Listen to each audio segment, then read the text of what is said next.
नमस्कार, जय भीम नवोदा दोस्तों. मित्रांनो, आज आपण नागपूरच्या संविधान चौक या ठिकाणी आलेलो आहे आणि नागपूरच्या संविधान चौकामध्ये अशा काही प्रतिकृती उभारलेल्या आहेत की त्या प्रतिकृतीमधून तुम्हाला बाबासाहेब डॉक्टर आंबेडकरांचा खरा इतिहास काय आहे आज मी तुम्हाला माझ्या व्हिडिओच्या माध्यमातून दाखवणार आहे.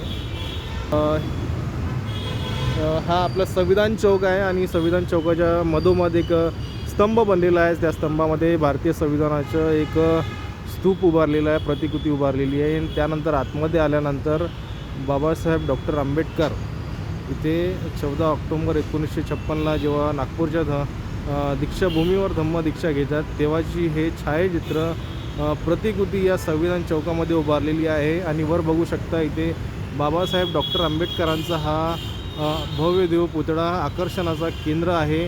त्यानंतर या ठिकाणी तुम्ही बघू शकता बाबासाहेब डॉक्टर आंबेडकरांची ही प्रतिकृती बाबासाहेब डॉक्टर आंबेडकरांनी जेव्हा संविधान संसदेला अर्पण केलं तेव्हाचे हे छायाचित्र आहे. त्यामध्ये डॉक्टर राजेंद्र प्रसाद, सरदार वल्लभभाई पटेल आणि मोठे मोठे त्यावेळेसचे काँग्रेसचे नेते या छायाचित्रामध्ये तुम्ही बघू शकता. हे छायाचित्र फक्त तुम्हाला भारतीय नागपूरच्या संविधान चौकामध्ये पाहायला मिळेल.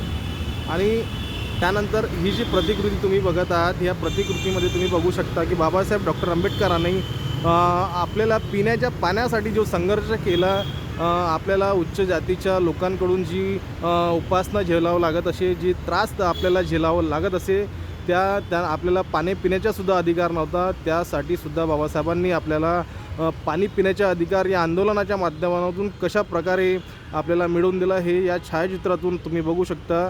हे एक आंदोलनाचं प्रतिकृती बाबासाहेब डॉक्टर आंबेडकरांची या ठिकाणी उभारलेली आहे. त्यानंतर 1956 साली काठमांडू या ठिकाणी जी जागतिक परिषद झाली होती त्या परिषदेचं हे छायाचित्र आहे.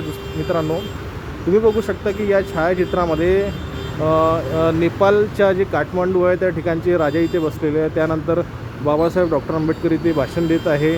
आणि या जागतिक परिषदेमध्ये इथे लिहून पण आलं आहे की जागतिक बौद्ध परिषद काठमांडू 1956.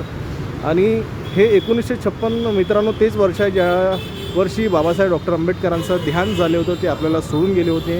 आणि याच वर्षी एक जागतिक काठमांडूची परिषद भरलेली होती. प्रत्येक देशाचे प्रतिनिधी या ठिकाणी आलेले होते. आपण बघू शकता की एक अतिशय सुंदर जिवंत अशा प्रतिकृती या ठिकाणी बनवलेल्या आहेत. आपण जेव्हा नागपूरच्या संविधान चौकात याल तर या प्रतिकृतींकडे नक्कीच लक्ष द्या. तुम्हाला माझा हा व्हिडिओ कसा वाटला प्लीज कमेंट करा आणि माझ्या चॅनलला नक्की सबस्क्राईब करा. जय भीम, नमो बुद्धाय.